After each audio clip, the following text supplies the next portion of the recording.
Warehouse, a BEK story. I work mobile security. It's a pretty good gig, even in the wintertime. At most locations, I don't even have to exit the vehicle to scan the security checkpoint. But not at the warehouse. Or should I say, the abandoned warehouse.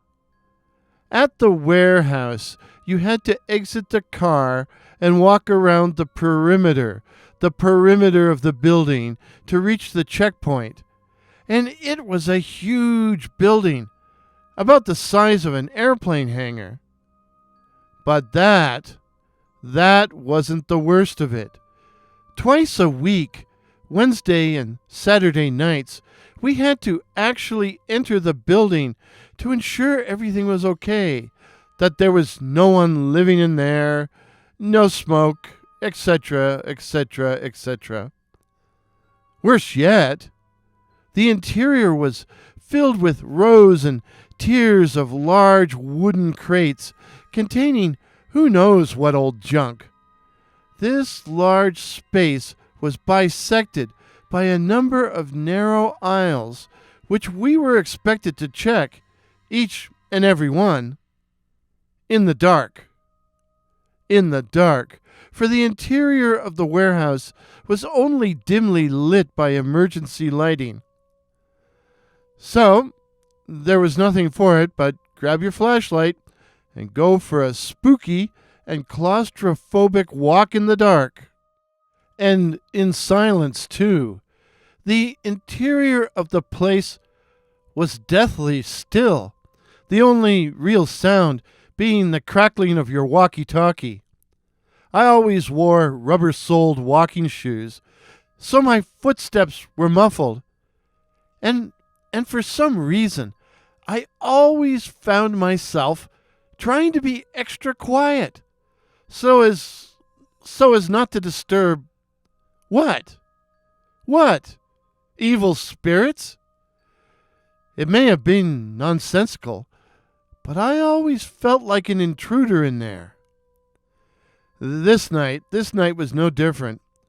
I unlocked the door, which seemed to make an inordinate amount of noise, stepped in and called out, "Hello? Hello? Is there anyone there?" Of course, there was never an answer. Thank goodness there was never an answer. I then began a methodical walkthrough, moving around the interior perimeter of the huge building and shining my powerful flashlight down each aisle. Of course, there was nothing. As usual, nothing.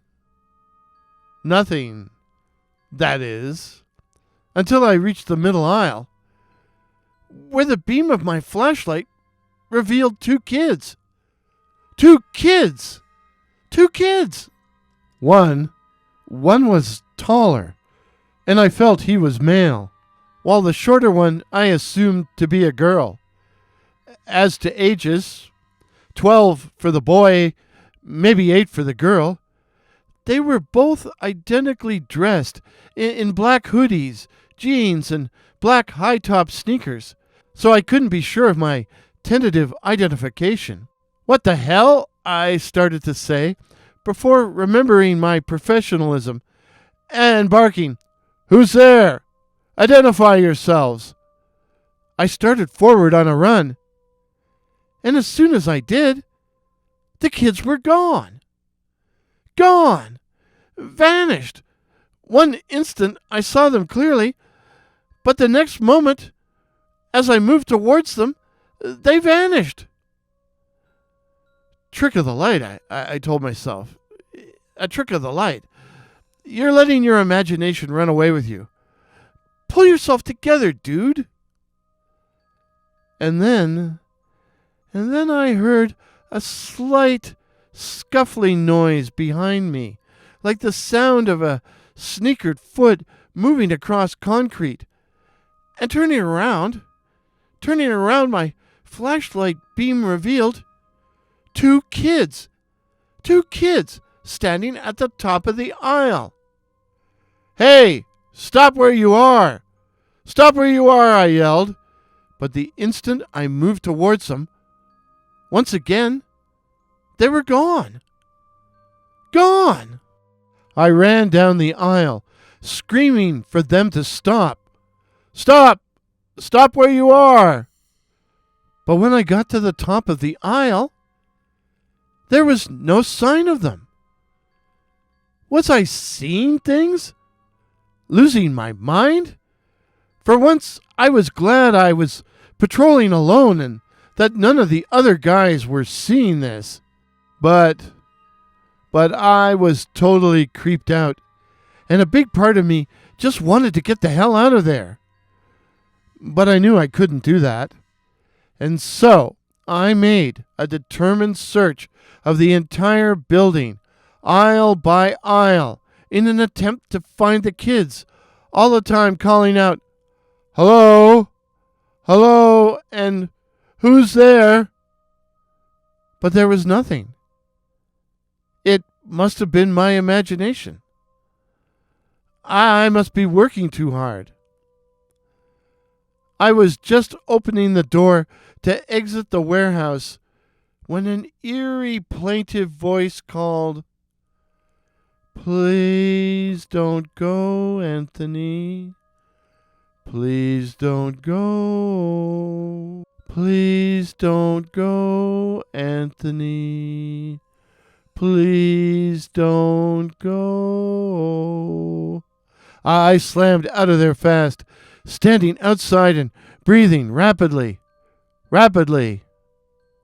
My radio crackled. "Mobile patrol. Come in, please. Mobile patrol." "Yeah?" I yelled. "Mobile patrol?" "Yeah, I mean, yes, mobile patrol." "Where you been, Anthony? We've been trying to contact you for the last half hour." "I'm at the warehouse, and I need a supervisor in attendance." "Is something wrong?" I need a supervisor in attendance." Dispatch finally got with the program, and within 10 minutes, I was joined by Rick, a big burly guy, ex-military. "What's the problem, Anthony?" Of course, I didn't tell him exactly what happened, what I had seen, what I thought I had seen. I didn't want to get fired. So instead, I told him I thought some kids, as in teens, were hiding in the building, and I needed help finding them. "How'd they get in?" Rick questioned. "I don't know," I answered, "but I could hear them." I didn't mention the part about seeing them, too.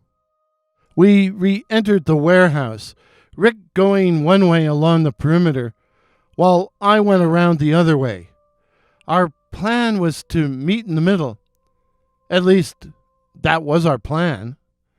I had gone 3/4 of the way around without meeting Rick, and I realized I hadn't been hearing him either, hearing the tramp of his boots or the crackling of his radio. Everything was dead silent.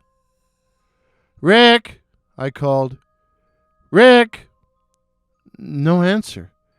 I started down the perimeter, moving fast, all the time calling out, "Rick! Hey, Rick!" I thought I heard a burst of static from a radio. And then I was back to where we had started, and I stopped dead. Rick's walkie-talkie lay on the cold, hard floor, along with his security ID. I heard a noise from behind me, and whirling around, I saw them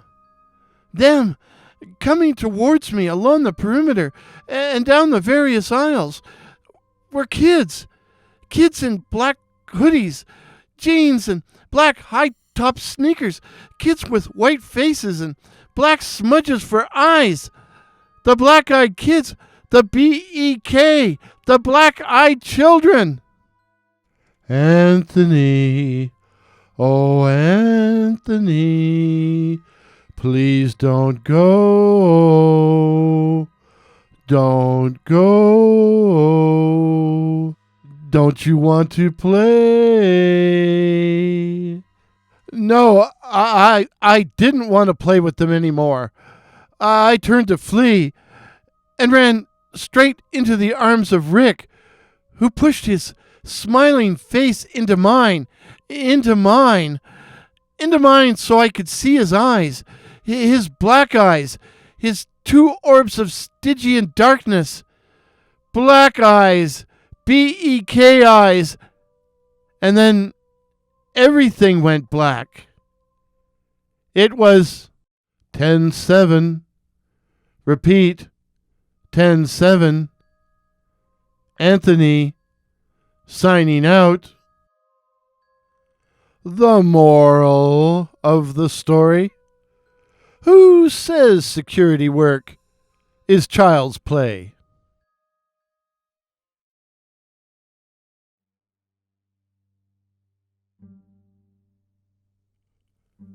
Dreamer, beautiful dreamer, a BEK story. I have trouble sleeping. It's not that I have trouble falling asleep. Oh no. I have more trouble just staying awake. But the problem is, when I do sleep, I dream. I dream and I remember my dreams. At first, I didn't see anything that I could remember. It's hard to explain, but I could remember sensing movement, feeling things moving around outside my house as I lay in bed, sound asleep. You know, like if you fall asleep listening to music or to Mortis Media, you can still hear it, even if you're unconscious. You just sort of absorb it, I guess. I don't remember hearing specific sounds, just this sense of movement in the dark. The first thing I do remember seeing in my dreams was the street in front of my house. It was dark, but not the darkness of night, more like the road as seen on an overcast day or just before dawn, when it's beginning to get light. Just the street, that was all. But still, it was somehow unnerving, although I couldn't have explained why. And then, after a while, the figures appeared. Two figures. A boy and a girl, although it was hard to tell, as their heads were covered up by black bunny hugs, black hoodies. I just figured that the taller one was a boy and the shorter one a girl. They were dressed identically. Hoodies, thin jeans, black high-topped sneakers. I couldn't see their faces. They just stood there in the gloom, in front of my house. What did they want? I couldn't tell, but I found myself fervently wishing they would go away. I saw them several times before they raised their heads and looked at me, or should I say, looked in the direction of my house, at my bedroom windows. I still couldn't see them clearly. Their faces were mere white blobs, while the eyes were two pools of Stygian blackness, black pits which radiated darkness and gloom. Black eyes. Black eyes? Oh my God, those are the black-eyed kids. I'd heard about them, and they're bad. I woke up in a cold sweat, heart pounding, and glad, ever so glad, that my bedroom curtains were shut tight. Were those kids really out there? No, it couldn't be. It was just a dream, a nightmare, that's all. But it was a few nights, a few dreams later, that the kids began speaking to me. It was the standard, "Please, sir, please let us in. We're cold and we need to use your phone." Or, "Please, sir, please let us in. We're lost and we need to call our mummy." "Please, sir, please let us in. We need to call our mummy. It's late and she'll be worried about us." I knew it was only a matter of time before they would start calling me by name. I noticed another thing too. As the dreams progressed, the kids were getting closer. At first, they had just been on the road in front of my house, but now they were on the sidewalk, on the lawn, on the driveway, coming up the front steps. I could almost hear them knocking on my front door. But these were only dreams, right? Right? Right? I don't know if I can convey the fear and desperation I felt. At first the dreams were just weird, then they were unsettling, and then they were downright terrifying. And then it finally happened. They called me by name. Oh, I know what you're going to say. That it wasn't the BEK calling me by name. It was my unconscious mind. I was the victim of free-floating anxiety or something, which fueled the dream imagery of the BEK calling to me so personally, calling me by name. Bullshit. They were using my dreams to get closer to me, to get inside without having to physically enter. After a month of this, I was a nervous wreck. I was afraid to go to sleep and tried to stay awake as long as possible. My work suffered, and I even lost my appetite, which really proves I was in a bad way. Work was indeed agony. And one afternoon, at around 3:43 p.m., it finally happened. I fell asleep at my desk. The dream was different this time. This time, I wasn't at home, but on a long concrete pier or causeway, jutting out into a huge body of water, an ocean or one of the Great Lakes. Whichever it was, the waves were gray and glassy under a glowering, overcast sky. Everything was dull, gray, brown, or black. Black? The kids were at the far end of the pier, and even though their dark figures were very small, I knew they were staring at me with their dead black eyes. The whole scene was without sound. Everything was silent. No cries of seabirds, no crashing or lapping waves, just silence. I tried to keep my eyes on the dark figures, who seemed to be drawing closer, but my attention was continually drawn away. I would glance quickly at the deserted beach, the sullen waters, the churning clouds, and when I looked back, the kids had drawn closer. Much closer.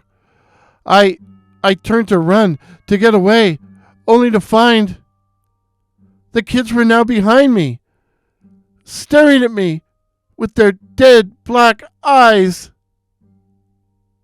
And then I woke up. I was in my cubicle at work, face down on the desk, in total darkness. In total darkness. But I knew where I was. The office. I checked my phone. It was 11:43 p.m., long after everyone else had left. I was so exhausted, I'd fallen asleep at my desk. Oh well, I needed the sleep, I guess. I got up and was making my way through the gloom when I suddenly realized I wasn't alone.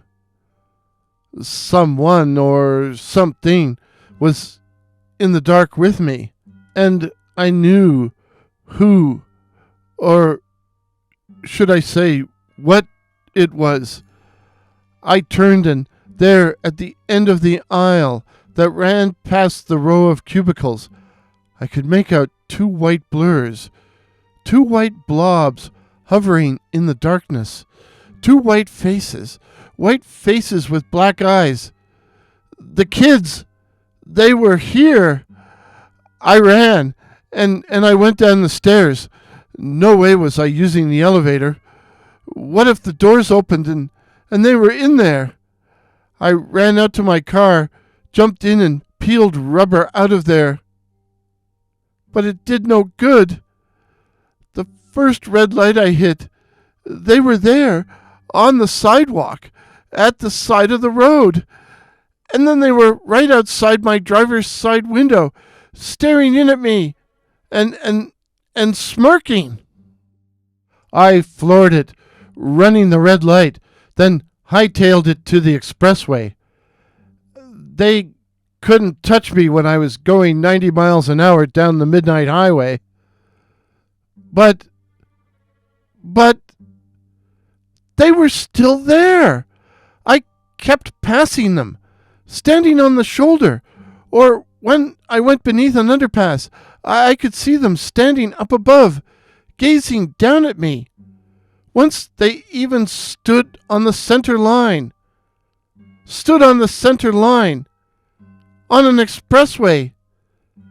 And then, once again, I saw them standing on the shoulder of the road, and I said to myself, "Enough is enough. You won't leave me alone. It's you or me." And I aimed the car right at them, at where they stood on the shoulder, impaling them with my headlights. It was them or me.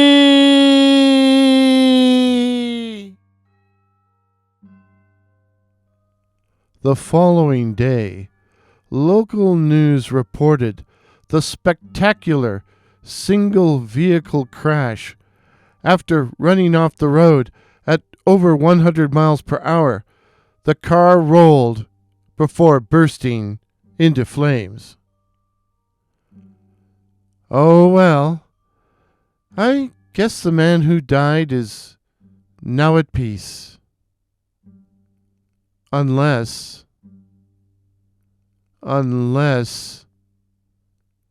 do the dead dream? If so, he may have visitors.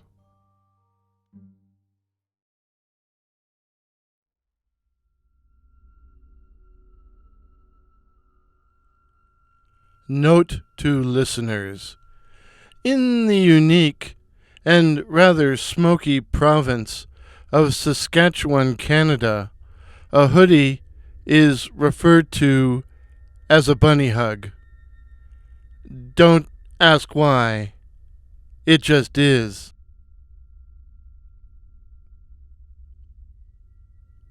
A cry in the night. Darren had no children, but he still had a baby. His baby was a 2004 PT Cruiser Woody Edition with a champagne-colored finish. It spent most of its time in the sanctuary of Darren's two-car garage, but in the summertime, in the nice weather, no rain or hail, in the nice weather, it lived outside, parked under a security light just outside of Darren's side door. And every night, just about midnight, Darren would check on it to make sure it was safe. It was a ritual, and he couldn't sleep without performing it. Most nights, he'd simply walk around the car and look up at the moon or the night sky. Everything was usually silent, save for the gentle sighing of the wind. Sometimes Darren would even talk to it, talk to his baby, but he kept his voice down, lest the neighbors hear. His obsession with the car is what caused his breakup with his most recent partner. Well, one could always find another partner, but not a car as special as his baby. But on this particular midnight, a midnight with a ripe full moon, the darkness wasn't silent. Darren could hear screaming, and it sounded like children screaming. Darren stood still and listened intently. The screams seemed to be coming from the field behind his house. But were they screams? Or were they shrieks of laughter? Whatever they were, he was sure the sounds were being made by children. Darren's yard was backed by a public park, which featured a large play structure. But was it at all likely that children would be playing there? At midnight? It was probably some teenagers fooling around. But either way, Darren was going to have to investigate. Darren walked down the street to the path that led out into the park, and as he drew nearer, the sounds became more distinct. And they were screams. Children's screams. Darren thought about calling the police, but he'd left his phone at home, and he didn't want to go back for it. He had to find out what was happening. Find out right now. He broke into a run and soon gained the path, which was like a tunnel of liquid darkness. He slowed to keep from stumbling, but still moved as quickly as he could, and was soon on one of the gravel trails leading into the park, only to find the screaming had stopped. Everything was deathly silent. The total silence was actually creepier than the terrible screams. Darren tiptoed along the trail in the direction of the play structure, his senses on high alert. In fact, icy fingers of sheer dread ran up and down his spine. He wanted to turn around and run. But if there were kids out there, kids maybe in danger, he had to continue. In the darkness, the play structure, which was a rather intricate affair, looked like a black sinister castle with broken battlements. Darren slowed as he approached. All was silent, and he couldn't see anyone, any people. No, wait a minute, wait. There were two figures there. He could see their silhouettes. The two figures were not children, nor were they adults. Instead, by their size, they seemed to be teenagers. So it was just kids messing around, Darren told himself. But he was still not reassured. Instead, if possible, he was even more frightened, with everything in his brain screaming in Technicolor, "Run! Run! Run!" But he couldn't run. Darren was 62 years old. No way he was going to run from a couple of punk kids. two punk kids that just stood there, as silent as statues. From what Darren could make out, they were a teenaged boy and girl, both dressed identically in black. Black high-top sneakers, black jeans, black bunny hugs, with the hoods pulled over their faces. Darren broke the silence. "Is everything okay?" he said. But he couldn't help noticing that his voice sounded pretty shaky. No answer. Darren tried again, trying this time to sound more in control. Do your parents know you're out here this late?" "No, Darren," the boy said. Darren was stunned. "They know my name. How do they know my name?" He was on the verge of asking when the girl said, "No, Darren, we're lost. We need you to take us home so we can call our mummy."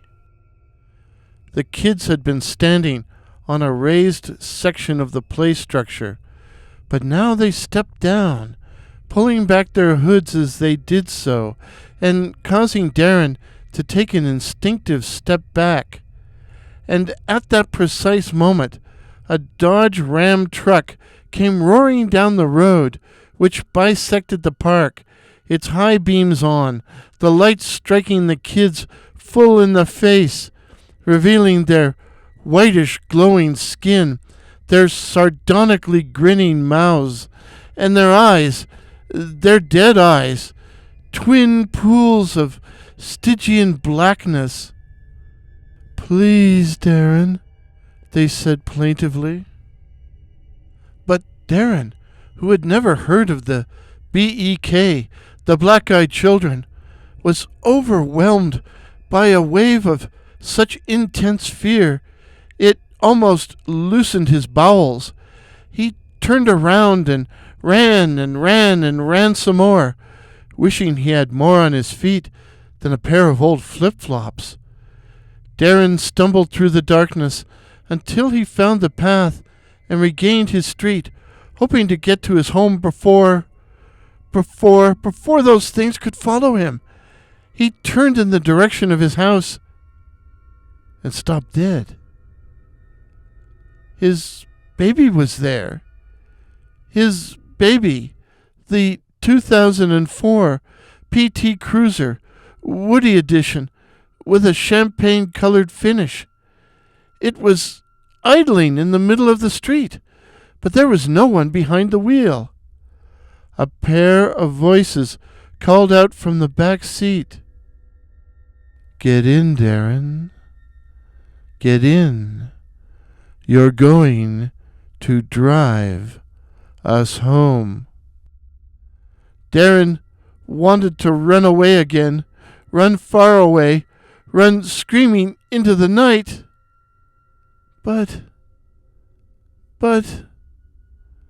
his baby. His baby. One could always find another partner. One could find a great many special things in this world, but not a car as special as his baby. Darren got in, and from the back, the kids giggled brutally as they said, "Home, Darren." And Darren put the car in gear and drove slowly home. If this is your first visit to my channel, please consider subscribing. My name is Warren, and I write and tell original ghost stories and original horror stories featuring such cryptids as the Night Floaters, werewolves, and the Black-Eyed Children. So again, please consider subscribing. Please help me to reach my goal of 2,500 subs. Till midnight, Cheers.